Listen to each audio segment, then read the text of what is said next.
Assalamualaikum warahmatullahi wabarakatuh. Innal hamdalillah nahmaduhu wa nasta'inuhu wa nastaghfiru lahu min shururi anfusina wa min sayyiati a'malina. May yahdihillahu fala mudilla lahu wa may yudlil fala hadiya lahu. Asyhadu an la ilaha illallah wahdahu la syarika lahu wa asyhadu anna Muhammadan abduhu wa rasuluh la nabiyya ba'dah. Allahumma shalli wa sallim wa barik ala Muhammad wa ala alihi wa ashabihi wa man tabi'ahum bi ihsan ila yaumiddin amma. Alhamdulillah di pagi ini kita masih Allah izinkan untuk bertemu, berkumpul, bersilaturahim.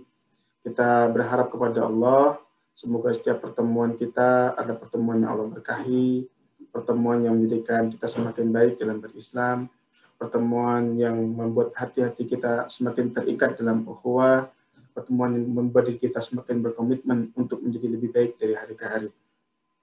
Salawat dan salam semoga tercurah kepada baginda Rasulullah Muhammad Sallallahu Alaihi Wasallam, kepada keluarga beliau, kepada sahabat beliau, dan kepada seluruh pengikut beliau setia hingga yaumul qiyamah.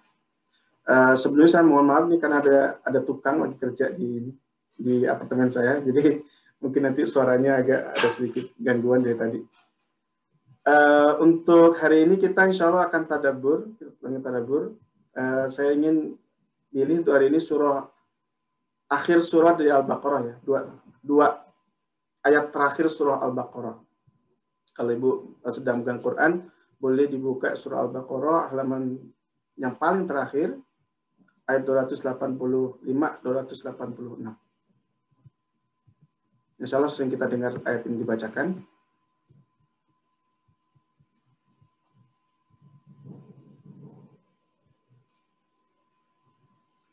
Ya, ini dia 280. Baik, saya bacakan dulu. A'udzubillahi minasyaitonirrajim. Amanar rasulu bima unzila ilaihi min rabbih wal mu'minun. Kullun amana billahi wa malaikatihi wa kutubihi wa rusulihi. La nufarriqu baina ahadin min rusulih wa qalu sami'na wa ata'na ghufranaka rabbana wa ilaikal masir. La yukallifullahu nafsan illa wus'aha laha ma kasabat wa 'alaiha maktasabat. Rabbana la tu'akhidna in nasina aw akhtana. Rabbana wa la tahmil 'alaina isran kama hamaltahu 'alal ladzina min qablina. Rabbana wa la tuhammilna ma la taqata lana bih wa'fu 'anna waghfir lana warhamna anta maulana fansurna 'alal qaumil kafirin. Baik, kita insyaallah akan tadabbur surah Al-Baqarah ayat 285-286. Ini ayat yang super spesial karena saking spesialnya bahkan cara mendapatkannya juga spesial ya. Kalau kita lihat surah Al-Baqarah itu adalah surat yang paling panjang di Al-Quran dan surat yang paling banyak isinya, ayatnya juga paling banyak ya. Kemudian surat yang paling lama turunnya, ya. Surat yang paling lama turunnya itu lebih dari 10 tahunan. Jadi surah Al-Baqarah itu bukan sekali turun langsung beruntun gitu ya, tapi sepanjang.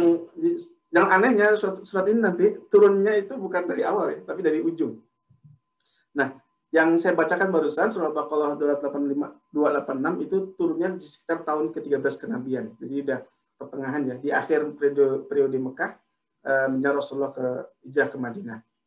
Nah, saking spesial surah ini, kalau surah-surah lain itu biasanya normalnya Jibril alaihissalam itu diperintahkan Allah dititipin wahyu dari Allah. Kemudian wahyu ini kemudian disampaikan kepada Rasulullah SAW di bumi. Biasanya begitu, ya, selalu seperti itu. Tetapi khusus 2 ayat terakhir surah Al-Baqarah ini tidak dikirimkan lewat Jibril alaihissalam, tetapi Rasulullah SAW sendiri yang datang untuk menjemput ayat ini. Kapan? Yakni pada saat peristiwa terjadinya Isra dan Mi'raj. Jadi kalau surah-surah lain itu Allah turunkan dari langit, kemudian dibawa oleh Jibril alaihissalam, kemudian disampaikan kepada Rasulullah di bumi, maka di surah ini, di ayat terakhir ayat surah Baqarah ini Rasulullah sendiri yang kemudian dijemput oleh malaikat Jibril, dibawa Isra dari Masjidil Haram ke Masjidil Aqsa, dibawa Mi'raj dari Masjidil Aqsa, untuk naik ke Sidratul Muntaha. Sampai pada sebuah titik di Sidratul Muntaha itu ada di bawah Sidratul Muntaha itu ada sebuah titik, ada sebuah stasiun gitu ya, ada sebuah pos. Yang di pos itu bahkan malaikat Jibril pun tidak boleh naik ke atas. Kalau mereka Jibril naik ke atas, nekat ke atas ini namanya Rasulullah, maka sayap-sayapnya akan patah dan nggak akan kuat. Jadi Jibril stop di sebuah titik, yang titik itu bahkan Jibril alaihissalam, malaikat Jibril tidak diperkenankan Allah untuk naik ke atas lagi. Maka hanya Rasulullah sendiri yang kemudian datang kepada Allah, naik sendiri dari titik terakhir beliau bersama Jibril menuju Allah SWT di Sidratul Muntaha. Ya. Nah, dari titik itu kemudian Rasulullah naik ketemu Allah SWT. Ketika Rasulullah SAW ketemu dengan Allah SWT, disampaikanlah ayat ini langsung dari Allah SWT kepada Rasulnya. Jadi ayat ini spesial di luar ayat-ayat lainnya karena salah satu keutamaannya adalah karena surah ini disampaikan langsung oleh Allah kepada Rasulullah Muhammad SAW tanpa perantara Jibril alaihissalam. Ya, kalau surah lain dikirim lewat Jibril, surah ini dijemput oleh Rasulullah SAW. Nah, apa sih isinya sampai spesial seperti itu ya? Nanti ada beberapa hadis yang menjelaskan tentang keutamaan surah ini. Tetapi apa sih isinya? Isinya kalau kita tadabburi ya, itu adalah deklarasi. Itu adalah pengakuan atau bahasa kitanya pengukuhan. Pengukuhan dari Allah SWT kepada Rasulnya. Dan uniknya ketika Allah langsung ngomong kepada Muhammad SAW, kepada Rasulnya, itu tidak ngomong sebagai orang pertama, ngomong kepada orang kedua. Tapi bahasanya adalah amanar Rasulu. Telah beriman Rasul. Siapa dia? Muhammad sendiri harusnya ya. Jadi Rasulullah Allah tidak ngomong engkau telah beriman, tidak. Tapi sebagai sebuah penghargaan, cara menyebutnya sendiri itu spesial. Ketika dibacakan Allah langsung kepada Rasulnya, amanar Rasul, telah beriman Rasul itu. Bima unzila ilaihi, terhadap apa yang diturunkan kepadanya, mir rabbihi, dari Tuhannya, dan bukan cuma dia yang beriman, wal mu'minun, dan juga nanti akan diikuti oleh orang-orang yang beriman. Jadi di sini kata-kata ini adalah kata-kata pengukuhan bahwa mulai detik itu Allah sudah mengakui, fiilnya fiil mati, fiil jadi masa lampau. Maksudnya gini, sudah diakui diakui dengan tetap bahwasanya engkau wahai Rasulullah, tapi sebagai orang kedua, sebagai orang ketiga ya, telah beriman Rasul itu kepada apa yang diturunkan kepadanya dari Rabb-nya. Begitupun orang-orang yang beriman. Disebutkan juga bahwa bukan cuma dia yang akan beriman, tapi juga orang-orang yang mengikuti setelahnya. Orang-orang yang beriman. Nah, kenapa ini kemudian perlu disebutkan? Kita harus lihat psikologi bagaimana suasana ketika ayat itu diturunkan. Pertama, Ibu sekalian, kita tahu bahwa Isra Mi'raj itu terjadi ketika Rasulullah mengalami apa yang disebut dengan Amul Huzni, tahun kesedihan. Kenapa disebut tahun kesedihan? Karena pada tahun itu terjadi beruntun dua orang yang sangat dekat dengan beliau, dengan Rasulullah, sekaligus dua orang yang sangat mendukung beliau selama ini, kayak pegangan misalnya, kayak orang ya selalu mendampingi beliau, itu Allah panggil.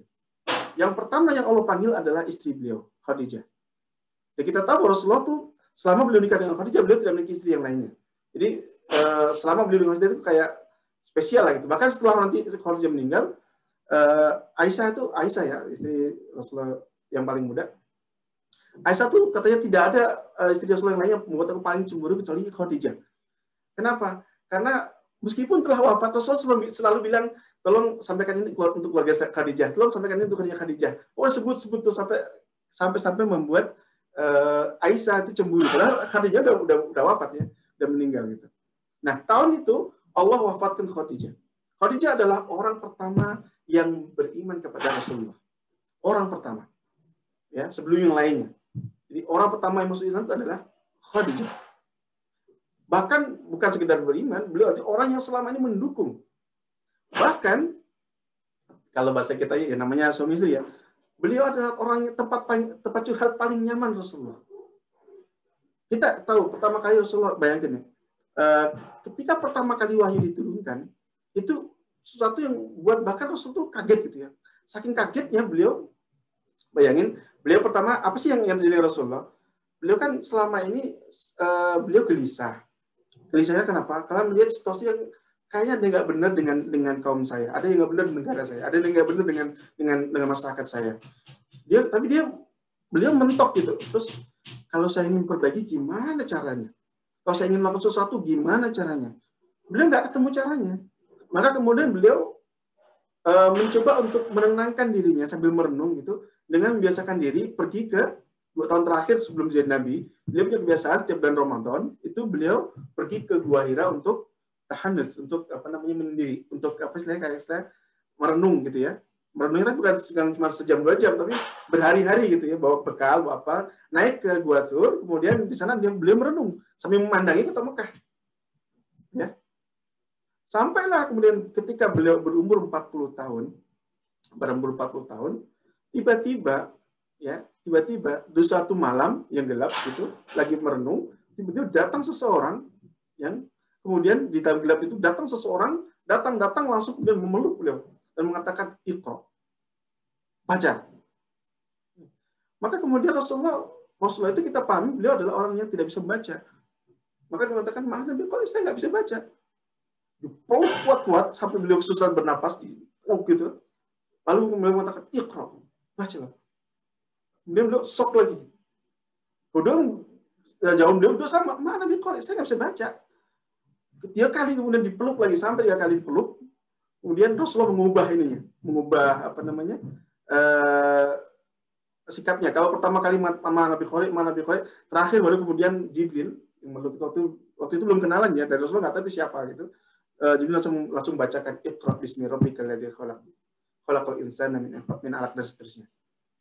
Jadi bahkan Rasulullah SAW sendiri itu ketika beliau pertama kali dapat wahyu, beliau itu shock dan beliau itu kaget dan beliau waktu itu juga belum tahu ini siapa dan mengapain gitu. Ya. Maka ketika suasananya kemudian selesai gitu ya, hilang, orang itu udah hilang, maka langsung lari gitu ya. Dalam keadaan khawatir was-was, beliau lari dan kemudian sampai di rumah gedor-gedor rumah, kemudian manggil-manggil istrinya. Nah, yang unik adalah ini kalau kita baca sirah ya, ketika beliau gedor-gedor istrinya itu, bagaimana beliau manggil Khadijah, itu beliau langsung mengatakan, ya habibati, ya habibati, ya habibati. Tunggu, saya takut gitu. Ya Khadijah kaget kan, buka pintu. Rasulullah nggak ngomong nggak apa, langsung kemudian selimut saya, langsung beliau masuk ke dalam tempat tidur itu. Juga orang ketakutan kayak orang menggigil. Ya. Dari fragmen itu ada satu yang kalau kita baca sirah memang ada satu yang unik ya. Bagaimana Rasulullah kemudian bersikap dengan istrinya dan bagaimana nanti istri perlakuan beliau. Pertama, kalau kita lihat umur, kita tahu bahwa Rasulullah menikah di usia 25 tahun, ya kan? Dan waktu itu Khadijah lebih tua, umurnya 40 tahun. 40 tahun. Ini nanti kita sama-sama contoh ya. Nah, ketika Rasulullah dapat wahyu, berarti umur Rasulullah adalah 40 tahun, maka umur Khadijah berapa Ibu? Sekitar 55 tahun. Nah, bayangin Rasulullah umur 40 tahun, Khadijah umur 55 tahun, tetapi bagaimana Rasulullah manggil istrinya dalam sirah itu ya, beliau bukan manggil jah gitu ya, ya kalau kayak itu enggak, tapi beliau manggil ya habibati. Artinya apa? Wahai kasihku. Bayangin tuh, ya, umur 40 tahun, ya, manggil istrinya yang umur 55 tahun, ya habibati. Wahai kasihku, tolong bukain pintu. Ya, masuk ke dalam tempat tidur. Nah, ini nanti ada bab lainnya lah, romantika Rasulullah, bagaimana beliau kemudian berinteraksi suami istri dengan Rasulullah ya. Kalau ini banyak hadis dari Aisyah sebenarnya, kalau hadis terkait rumah tangga ini. Nah, dalam keadaan seperti itu beliau kemudian ketakutan dan saat itulah kemudian beliau dihibur oleh istrinya. Ya, dihibur oleh Khadijah. Dihibur, tidak mungkin Allah akan mencerahkan dirimu, tidak mungkin kau akan dirugikan, tidak mungkin kau akan dihinakan, tidak setuju. Pokoknya dihibur lah gitu. Engkau adalah orang yang musatur rahim, engkau adalah orang yang berbuat baik. Pokoknya ditenangkan Rasulullah. Sampai beliau kemudian merasa tenang dan tentram ketika dihibur oleh istrinya. Ya. Bahkan Rasulullah sendiri itu ketika pertama kali dapat wahyu, beliau pun nggak tahu itu siapa dan beliau juga kaget. Dan waktu itu juga beliau belum beriman. Maksudnya belum jadi muslim ya. Baru istilahnya baru dikenalin gitu. Ayat pertama itu baru kenalin. Nah, baru kemudian setelah Rasulullah tenang, baru kemudian Khadijah setelah ada lama gitu ya, Khadijah baru kemudian curhatnya ke pamannya Waraqah bin Naufal. Curhatnya apa? Paman, ini suami saya kenapa ya? Emang kenapa suamimu? Diceritakan lengkap oleh Khadijah. Pulang malam-malam tiba-tiba ketakutan dan kemudian menceritakan ceritanya yang beliau ceritakan gini. Langsung reaksi Waraqah bin Naufal waktu si pamannya Khadijah, namus. Itu yang datang bukan sembarangan. Itu yang datang adalah Jibril. Namanya namus ya, nama bahasa Ibrani. Namus itu Jibril. Itu adalah malaikat. Langsung dia komentar, seandainya saat suamimu nanti dimusuhi, diusir kaumnya, aku masih muda, aku pasti akan membelanya. Ternyata setelah itu Allah wafatkan beliau. Nah, setelah diberitahu yang datang itu malaikat, Rasulullah kan jadi penasaran juga kan? Jadi penasaran. Oh, jadi datang malaikat ya kemarin gitu. Penasaran. Lalu beliau tungguin, kapan datang lagi ya? Nggak datang-datang. Akhirnya beliau, saya lupa detail ini, berapa lama jeda antara wahyu pertama ke wahyu kedua. Lumayan lama, ada yang mengatakan 3 bulan atau 6 bulan, atau bahkan 2 tahun. Pokoknya agak lama jedanya. Atau 3 tahunan gitu ya. 3 bulan atau 6 bulan gitu ya. Saya lupa ininya detailnya. Tapi dalam waktu berapa bulan itu Rasulullah nunggu lagi. Oke, kalau yang datang dari malaikat, berarti itu bukan yang pertama dong. Itu akan datang lagi. Ditunggu oleh beliau sekian lama nggak datang. Lalu kemudian beliau balik lagi ke Gua Hira. Balik lagi ke sono, tahanus lagi. Ya, tahanus lagi. Nggak ada apa-apa dan nggak datang lagi. Nah, pas saat beliau satu malam, beliau keluar dari gua, mau pulang ke rumah, ya mau selesai, mau pulang ke rumah, saat itu beliau dipanggil. Ya Muhammad. Suaranya gede banget. Gelap-gelap, jalan sendirian, ada yang manggil. Suaranya gede banget. Ya Muhammad, kaget. Dia tengok kan nggak ada orang. Ya Muhammad, tengok kiri nggak ada orang. Ya Muhammad, tengok ke atas, baru kelihatan. Itu adalah momen kedua Jibril ketemu Rasulullah. Ya. Dan saat itu Jibril dalam wujud aslinya. Wujudnya kayak apa? Kalau kita lihat dalam surat Jasiyah ya, bahwa malaikat itu sebagian malaikat Allah ciptakan itu seperti burung. Ya, seperti burung. Yang Jibril sendiri, Rasulullah dalam sebuah hadis mengisahkan ketika pertama kali lihat Jibril itu saking gedenya di langit, si Jibril itu hentakkan sayap ke kanan, maksudnya pakan sayap, satu sayap ke kanan hentakkan, itu udah kayak ujung timur ke ujung barat udah ketutup semua. Saking gedenya tuh ukuran aslinya Jibril ya. Saking gedenya gitu. Ya. Kemudian tsumma danna fatadalla, ini surah di Al-Qur'an Allah gambarkan peristiwa yang kedua yang terjadi. Kemudian si Jibril datang, turun, mendekat. Tsumma danna fatadalla, mendekat, mengecil, tapi bukan asli lagi, ya. Kayak menyusut gitu ya, muncul dan mendekat sampai antara beliau dengan Rasulullah itu hanya seujung tombak. Ya, berapa meter ya? 2 meteran atau 1,5 meter gitu, saking dekatnya. Baru kemudian Jibril membuat kayak pelantikan. Ana Jibril wa anta Rasulullah. Ini pelantikan Allah jadi Rasul. Saya Jibril dan engkau adalah Rasulullah. Ya.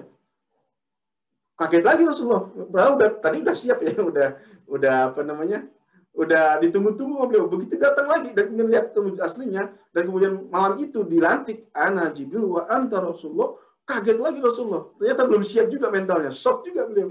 Lari lagi ke rumah. Minta selimutin lagi. Nah, ketika beliau selimutin lagi, kemudian turun wahyu yang kedua. Ya ayyuhal mudaththir. Wahai orang yang berselimut. Qum fa'anzir. Bangun dan berikanlah peringatan. Baru jelas.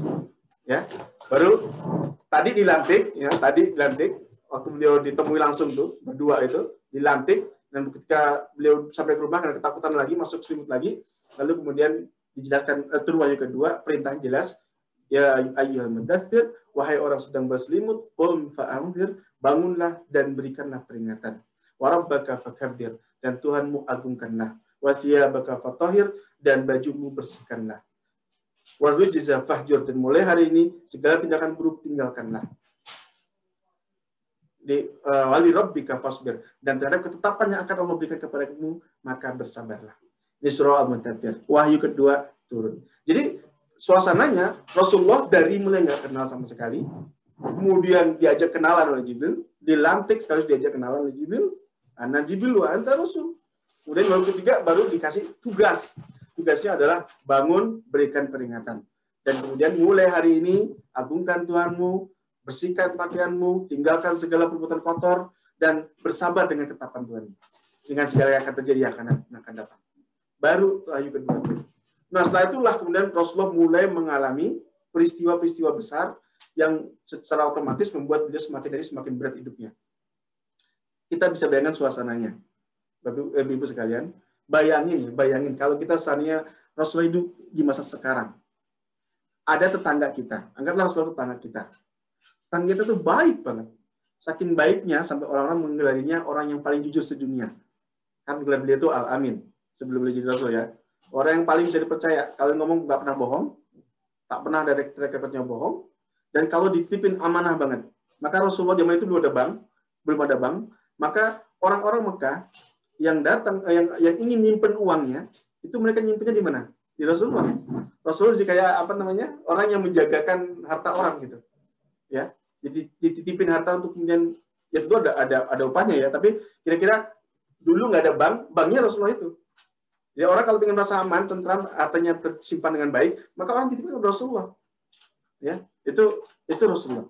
Dan kita punya tetangga sangat baik, orang sangat jujur dan seterusnya.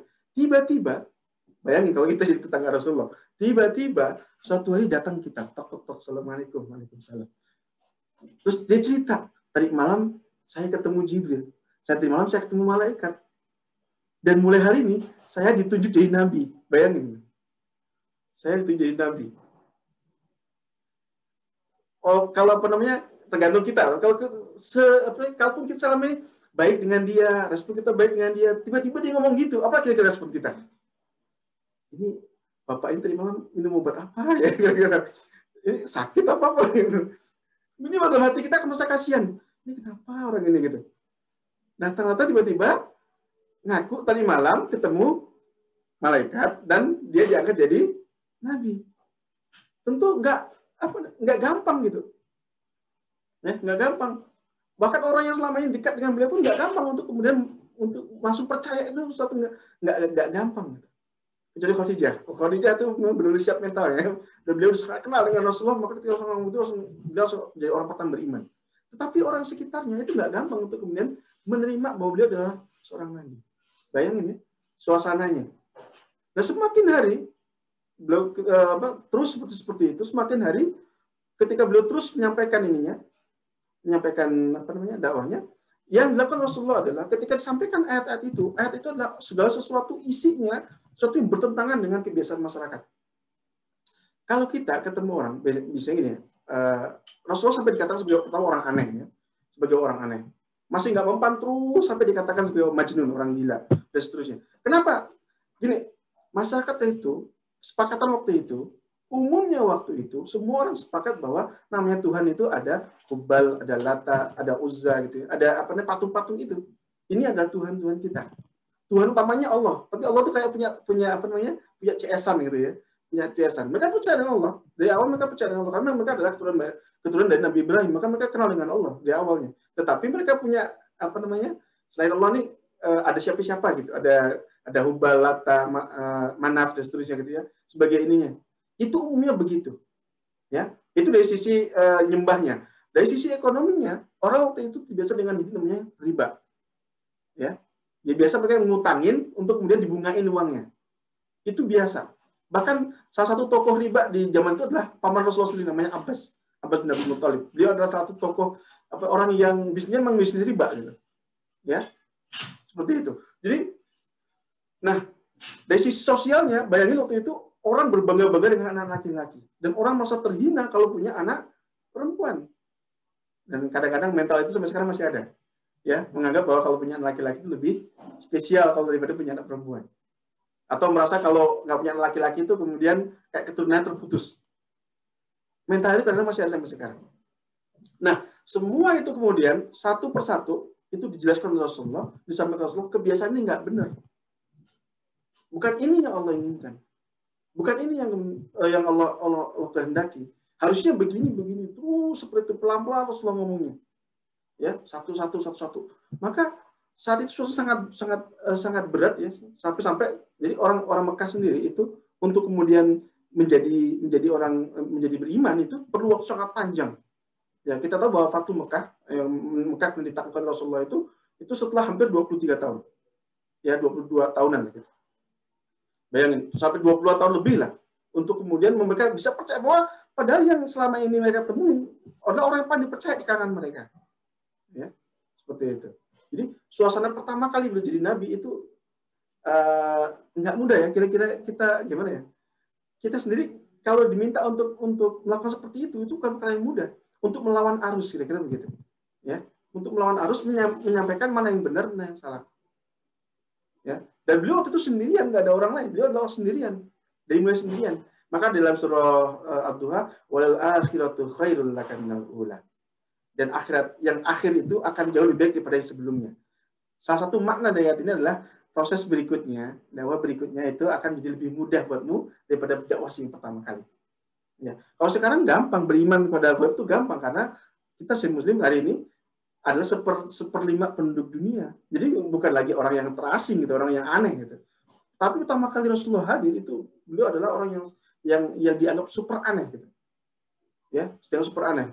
Lengkap Rasulullah pernah dikatain gila, pernah dikatain bahkan sampai ke level ketika ada satu persatu orang masuk Islam, lalu kemudian yang masuk Islam kemudian mulai bertentangan dengan anggota keluarganya, maka Rasulullah pernah dianggap sebagai pemecah belah keluarga. Ya, pengganggu urusan keluarga orang gitu, kayak begitu. Pokoknya macam-macam tuduhan kepada Rasulullah itu. Tapi Rasulullah kan itu dengan sabar, maka kemudian pada saat Mi'raj tersebut barulah kemudian kembali ke ayat ini Allah membuat sebuah pengumuman, amanar rasul. Rasul telah beriman. Bima unzila ilaihi mir rabbihi, terhadap apa yang diturunkan kepadanya dari Tuhannya. Jadi Rasul pun akhirnya telah beriman dengan apa yang itu kepadanya. Bukan cuma Rasul, ternyata juga Allah menyebut dalam pembicaraan itu. Ini suasananya Allah sedang menceritakan kepada Rasulullah di saat Mi'raj itu.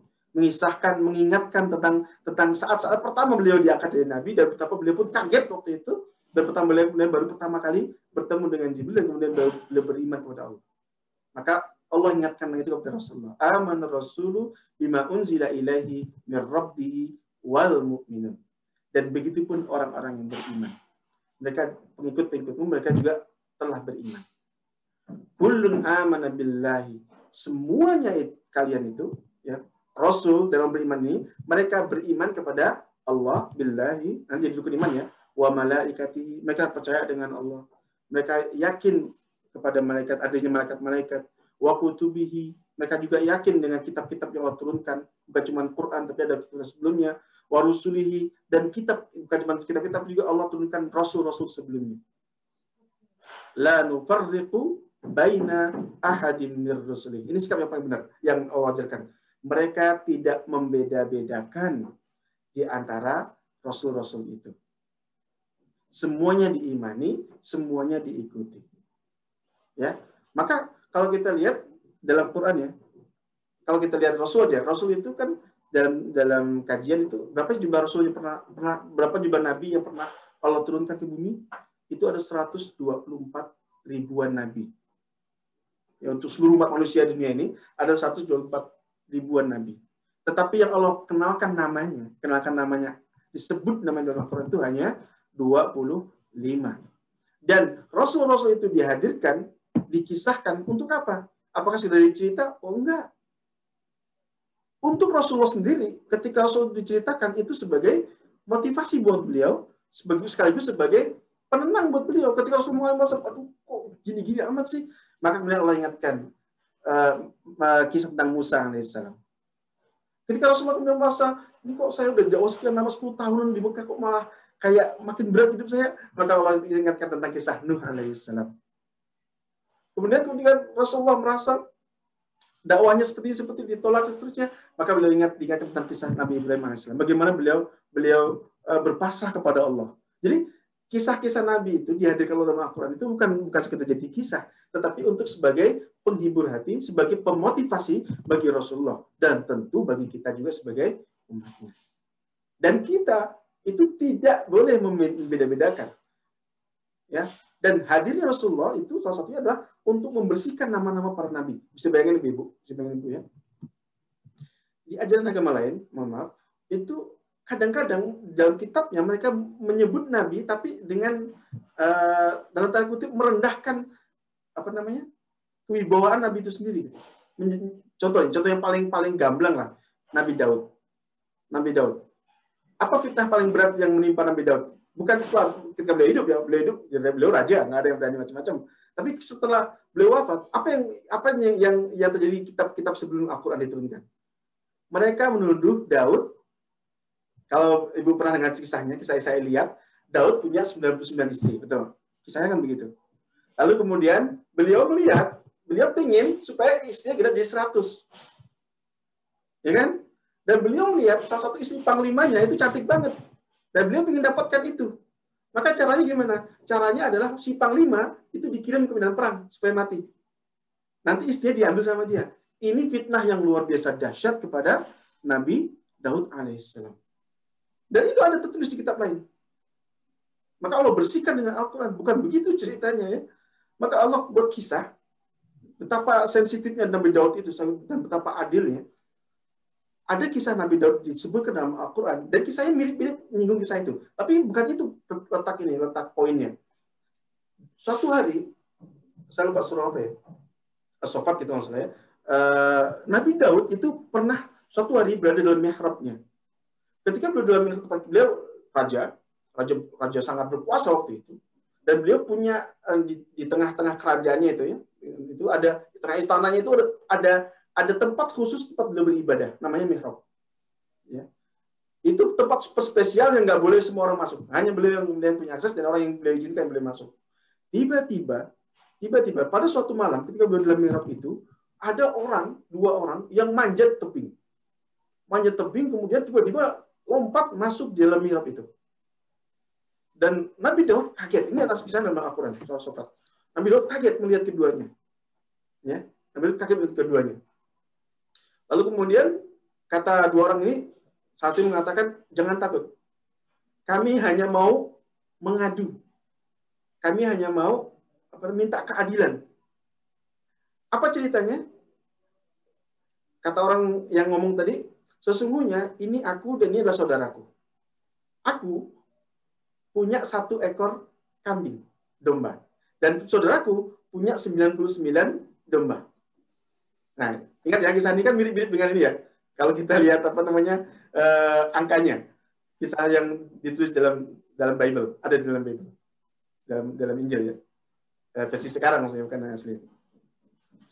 Terus kata orang yang tadi ngadu, dia punya 99 kambing, saya punya 1 kambing, tetapi dia memaksa saya untuk menyerahkan 1 kambing saya supaya kambing ini jadi 100.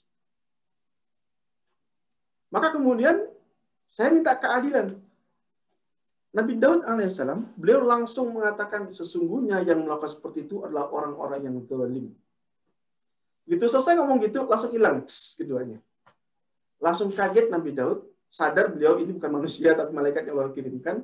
Lalu beliau kemudian tersungkur dalam ayat itu, beliau langsung tersungkur, menyesal. Kenapa menyesal? Kenapa menyesal? Bukan karena menyesal 99 dengan 1, tapi bukan itu poinnya. Nabi Daud menyesal karena beliau langsung memutuskan tanpa terlebih dahulu menanyakan kepada orang kedua, benar nggak ini kasusnya? Benar nggak ini alasannya?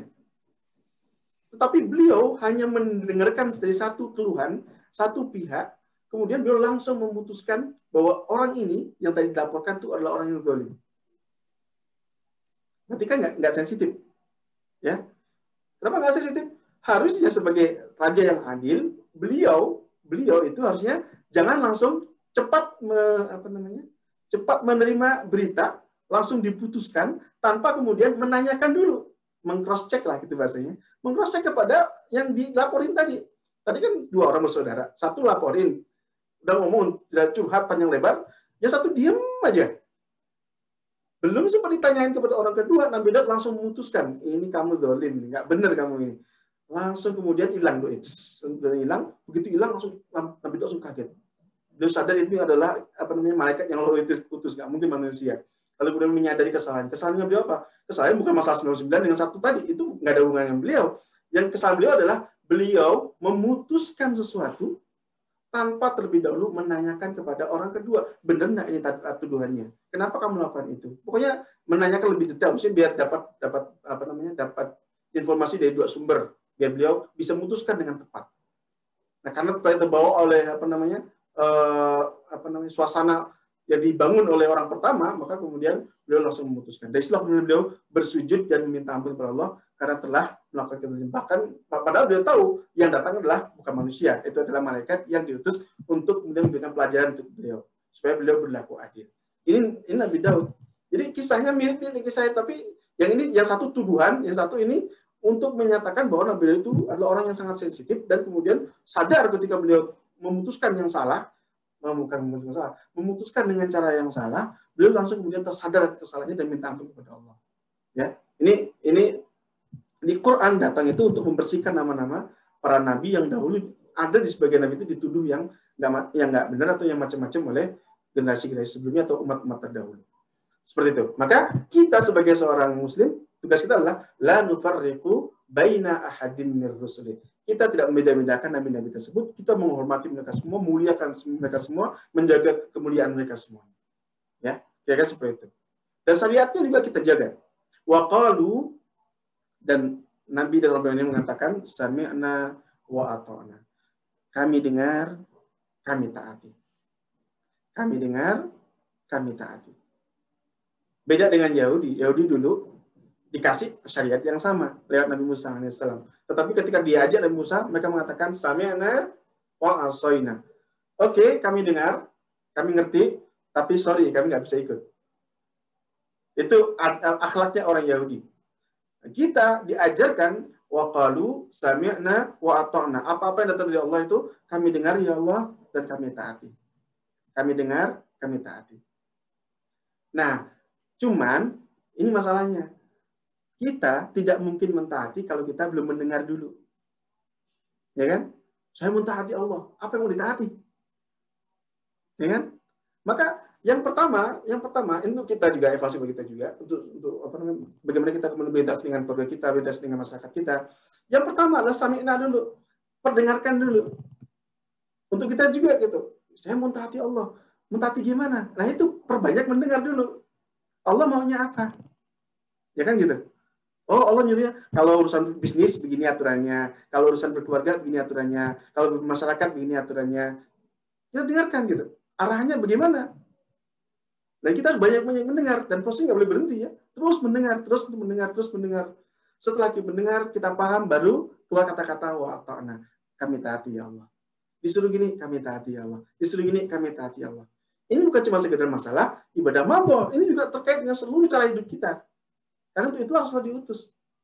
Ya, untuk membenahi semuanya, semua cara pandang kita, cara sikap kita, bagaimana kita ketemu dengan orang, tersenyum, itu kan diatur semua ya, sampai detail-detail seperti itu. Bagaimana kita dari bangun tidur sampai tidur lagi, bagaimana kita berinteraksi satu dengan orang lain, bagaimana interaksi suami istri, bagaimana interaksi orang tua dengan anak-anak, itu diatur semuanya.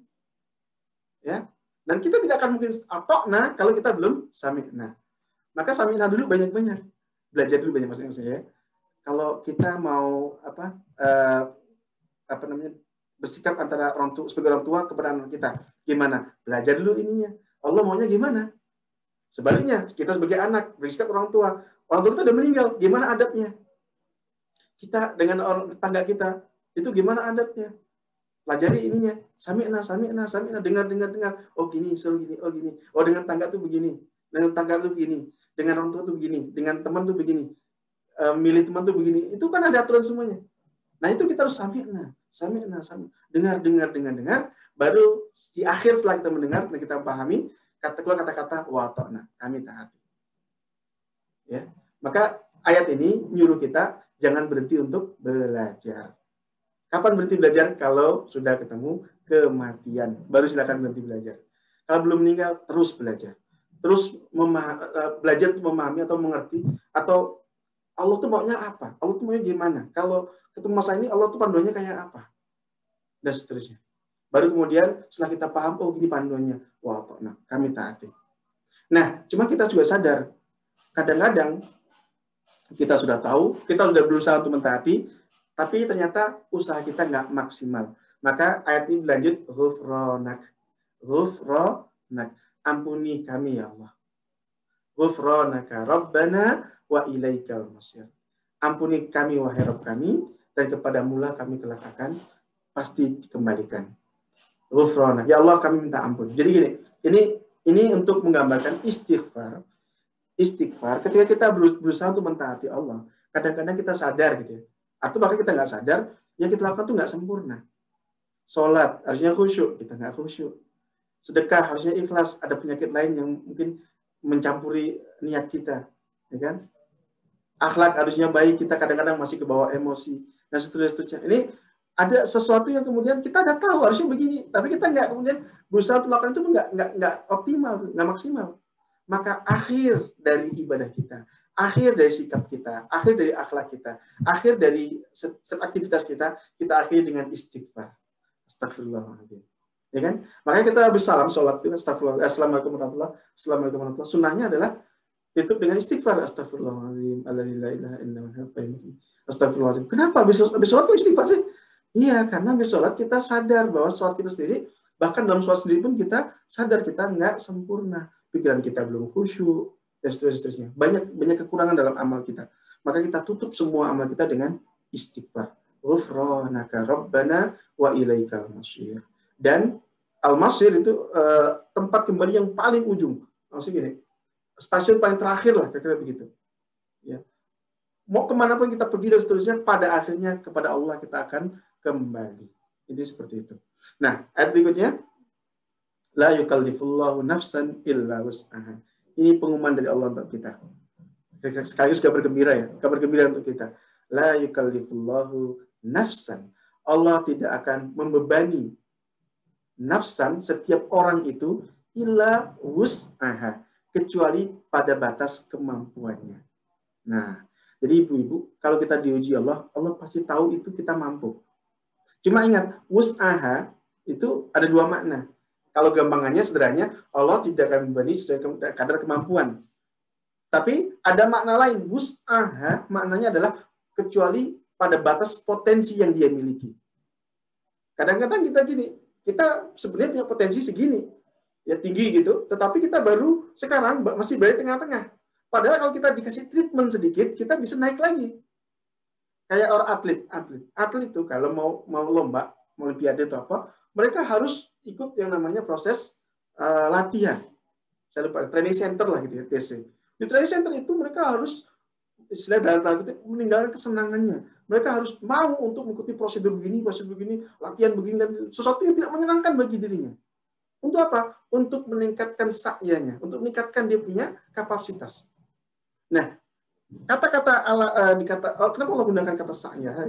La yukallifullahu nafsan illa wus'aha. Wus'aha itu maknanya bukan sekedar kemampuan dia, tapi juga potensi kemampuan yang ada pada dirinya. Yang bisa jadi saat ini kita belum sampai level itu. Tetapi Allah akan berikan ujian, Allah akan kirimkan ujian, yang dengan itu kita akan tertreatment untuk naik level kita. Naik level sabarnya, naik level bijaknya, naik level akhlaknya, naik level kecerdasannya, dan seterusnya. Tapi Allah tahu kita punya kemampuan lebih sebenarnya, cuma belum ditreatment, belum diberikan perlakuan, sehingga kemudian belum dikasih ujian, sehingga kemudian dengan ujian yang Allah kirimkan itu, kita akan meningkat, akan menjadi naik potensi kita. Kita akan mencapai level pada potensi yang diinginkan oleh Allah. Ya, jadi ini kabar baik untuk kita. Allah tidak pernah mengirimkan kita ujian per person ya, karena ini nafsan. Setiap individu itu tidak boleh Allah berikan ujian kecuali pasti Allah tahu dia bisa melakukan itu, bisa mengatasi itu. Ya, dan ujian berbeda Bu ya. Ada yang diuji dengan masalah ekonomi, susah ekonominya. Ada yang uji dengan masalah rumah tangga, susah rumah tangganya. Ada Allah uji dengan masalah tetangga, ekonomi baik-baik saja, rumah tangga baik-baik saja, tapi Allah diuji dengan tetangga yang bermasalah. Ada juga, ada ekonomi baik-baik saja, rumah tangga baik-baik saja, tangga baik-baik saja, Allah uji dengan masalah lain, kesehatan, dapat kesehatan. Dan setiap orang beda-beda, Allah Maha tahu. Dan tidaklah Allah kirimkan masalah-masalah itu kecuali Allah Maha tahu pasti kita punya kapasitas, punya potensi untuk bisa mengatasi masalah tersebut. Ini kabar baiknya untuk kita semuanya. La yukallifullahu nafsan, Allah tidak pernah menguji seorang hamba, mengirimkan beban kepada seorang hamba illa wus'aha, kecuali pada batas kemampuan yang ia miliki atau pada batas potensi yang mungkin untuk ia capai. Ya. Dan laha makasabat wa 'alaiha maktasabat. Laha baginya maka sabat apa yang ia usahakan. Di sini biasanya kalau menggunakan la itu biasanya untuk li atau la itu untuk hal yang baik. Wa 'alaiha maktasabat, dan atasnya atas apa yang ia usahakan. Nah, kata 'alaiha biasanya untuk menunjukkan sesuatu yang buruk. Contoh ini ada doa keberkahan untuk orang pengantin baru. Kan barakallahu laka wa baraka 'alaika. Maksudnya apa tuh? Bukannya sama aja kalau terjemahkan di bahasa Indonesia ya. Barakallahu laka, semoga Allah memberkahimu. Wa baraka 'alaika, dan semoga keberkahan Allah atasmu. Kan kayaknya terjemahnya biasa saja ya, sama-sama barakah gitu. 2 kali barakah. Bukan, terjemahnya bukan begitu. Barakallahu laka. Laka itu menggambarkan sesuatu yang baik untuk kalian. Maka gini, semoga Allah memberkahimu atas apa kesenangan yang akan ketemu setelah pernikahan. Wa barakallahu laka. Wa baraka 'alaika, dan semoga Allah tetap memberkahimu ketika engkau ketemu dengan hal-hal yang tidak menyenangkan. Maka gunakan kata wa baraka 'alaika. Jadi kalau laka itu, la itu atau li itu biasanya untuk sesuatu yang baik-baik. Dan alai itu bisa untuk sesuatu yang buruk-buruk. Ya, barakallahu laka, semoga Allah berkahi atas apa-apa kesenangan yang kau dapati setelah pernikahan. Wa baraka 'alaika, dan semoga Allah tetap memberkahimu pada atas hal-hal yang tidak akan menyenangkan dirimu setelah pernikahan. Ya kan, nikah kan tidak banyak enak doang kan? Yang nggak enak juga banyak kan gitu. Maka kita berharap, kita mendoakan orang yang menikah itu, baik yang ditemui sesuatu yang menyenangkan atau sesuatu yang berat berdirinya, sesuatu tidak menyenangkan, semoga keduanya tetap dalam keberkahan Allah, kan gitu.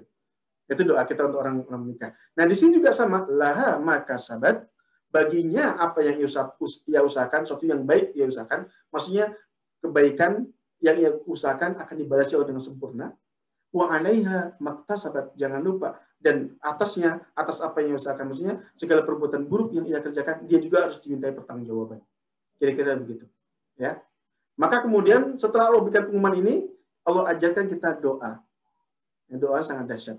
Rabbana, wahai Tuhan kami. Nah, ini katanya Rabbana, bukan Robbi. Bedanya apa? Berarti doanya nggak sendirian. Doanya harus kita dan melibatkan orang-orang sekitar kita. Rabbana, wahai Tuhan kami. Kalau kita sebut kami, berarti kan saya dan orang-orang sekitar saya. Gitu ya. Kalau Robbi firli, ya Allah ampuni aku. Tapi Rabbana firli lana, ya Allah ampuni kami. Berarti dia nggak sendirian. Dia dalam doanya melibatkan dirinya dan orang-orang sekitarnya. Bersama-sama. Rabbana, wahai Tuhan kami, la tu'akhidna, jangan timpakan untuk kami, jangan hukum kami, innasina au akhtana, ketika kami terlupa atau kami bersalah. Nah, kata-kata ini begini. Ini jangan sampai salah makna juga, karena bahasa Arab itu agak sensitif. Gunakan fi'ilnya fi'il apa? Fi'il madhi, fi'il lampau. Ketika kami telah berbuat salah atau kami telah berbuat lupa, atau kami terlupa atau kami tersalah. Bedanya dengan kalau Allah menggunakan fi'il mudhari, saya lupa atau saya salah. Berarti itu kan sesuatu yang mungkin nanti saya akan lupa, mungkin nanti akan saya salah. Tapi kalau fi'il madhi, ketika kami terlupa, kami tersalah. Bedanya apa? Kalau fi'il madhi itu kesalahannya satu. Aduh lupa, satu gitu. Tapi ya, kalau salah, berarti salahnya bisa jadi 1, 2, 3, 4, ya bisa banyak salah gitu. Maksudnya apa? Dari ayat ini kita minta ampun kepada Allah jika kita sudah berusaha melakukan yang terbaik. Kita sudah berusaha untuk mentaati Allah. Kita sudah berusaha pokoknya sebisa mungkin menjaga diri kita dan keluarga kita. Tetapi ternyata masih ada yang luput. Ada sesuatu yang di luar kontrol kita. Ada yang entah itu karena lupa atau karena kita lalai. Ya, innasina au akhtana. Maka kalau ini terjadi ya Allah, kami berusaha ya Allah untuk menjadi terbaik. Tapi kalau ternyata kami masih juga lupa atau masih juga salah, maka Rabbana la tu'akhirna, jangan hukum kami. Jangan hukum kami. Kemudian Rabbana wala tahmil alaina, ya Allah, janganlah beban kami atas kami, ya alaina, ya Allah jangan bebankan atas kami. Kalau ingat kalau alaina berarti satu isinya kaitan dengan yang buruk-buruk. Ya kan? Ujian, satu tidak menyenangkan. Rabbana wala tahmil alaina, wahai Rabb kami, jangan bebankan atas diri kami isron. Nah, Unik. Allah memilih kata isron.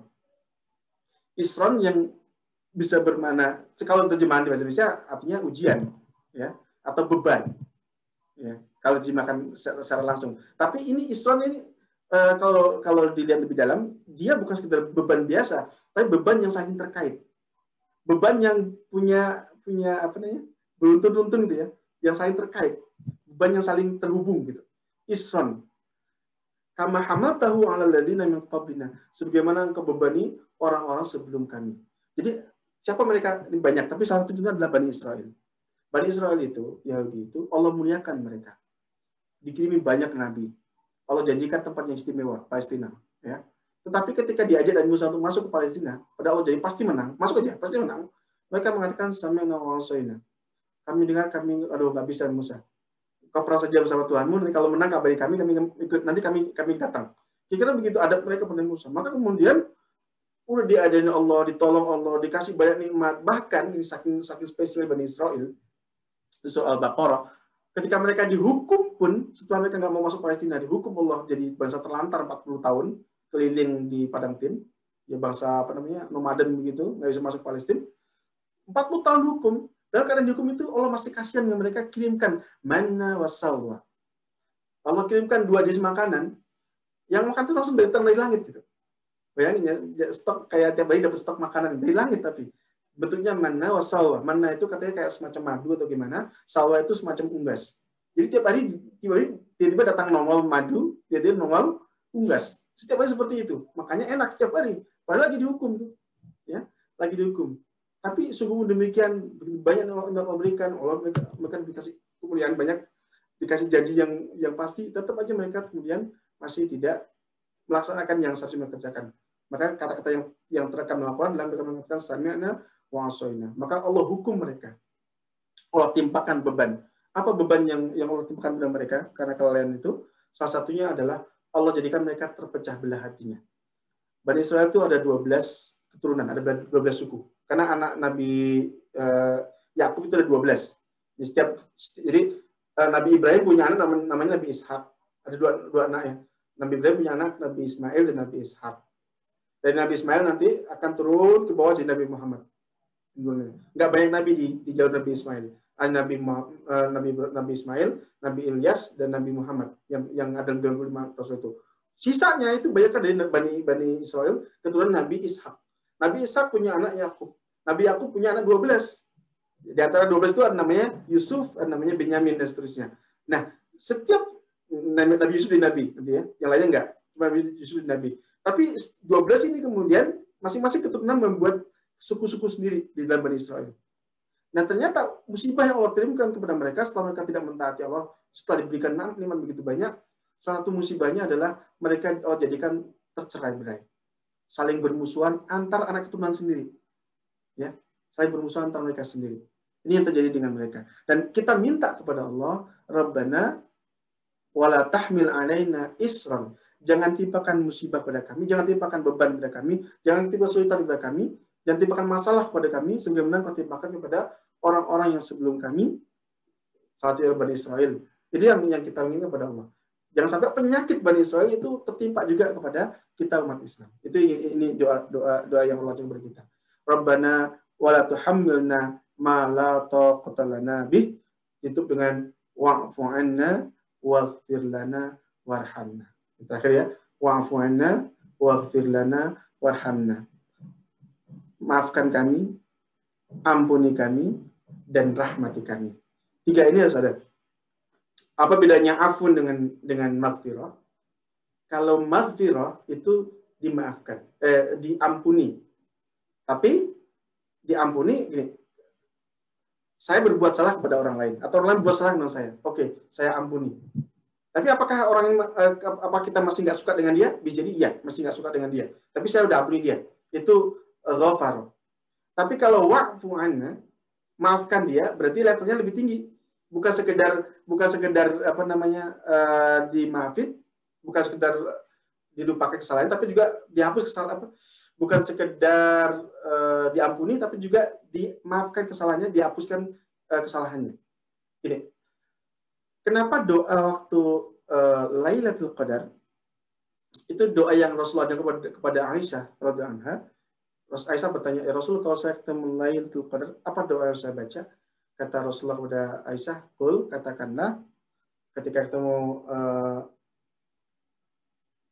ketika bertemu dengan Lailatul Qadar, doa yang digunakan adalah afwan. Doa yang digunakan adalah maafkan saya. Wa'fu anni. Ya. Allahumma innaka afuwun tuhibbul afwa fa'fu anni. Ya Allah, sungguh Engkau Maha Pemaaf dan Engkau mencintai kemaafan, maka maafkan aku. Apa bedanya maaf dengan maghfirah? Afun dengan maghfirah. Kalau maghfirah itu di catatan amal kita, kita pernah melakukan ini, melakukan ini, melakukan ini, melakukan ini, melakukan ini. Catatannya ada. Kemudian buktinya ini. Kemudian kesalahannya karena kita minta ampun dari Allah, istighfar, diampuni. Tapi catatan masih ada dan masih akan dibacakan nanti di yaumil qiyamah. Tapi kalau afwan, termaafkan, itu bukan sekedar diampuni, tapi juga dia akan dihapuskan catatannya. Bisa bedakan Bu ya? Kalau diampuni, catatannya masih ada, tetapi statusnya diampuni. Tapi kalau afun, kasusnya itu dihapus, dihilangkan. Nah, kita minta kepada Allah, kita dimaafkan sekaligus diampuni, dua-duanya. Warhamna, dan tetapkan kami dalam rahmat-Mu. Anta maulana, sungguh Engkau adalah pemimpin kami, pelindung kami, maula kami, fansurna alal qaumil kafirin. Maka tolonglah kami dari orang-orang yang tidak beriman. Ini doa yang yang mudah-mudahan bisa dihafalkan. Doa yang sangat indah yang Allah ajarkan kepada Rasulullah langsung, diwahyukan langsung kepada Rasulullah, dan mudah-mudahan kita juga bisa kemudian melafazkan doa ini untuk kita sehari-hari. Ya, kita minta kepada Allah keutamaan doa ini untuk kita sehari-hari. Karena nanti dalam beberapa hadis ya, Rasulullah SAW menyampaikan bahwasanya 2 ayat terakhir surah Al-Baqarah itu kalau dibaca setiap malam sebelum tidur, maka ia mencukupi. Mencukupi apa? Banyak, mencukupi kebutuhannya, mencukupi maafnya, mencukupi taubatnya, banyaklah pokoknya, mencukupi.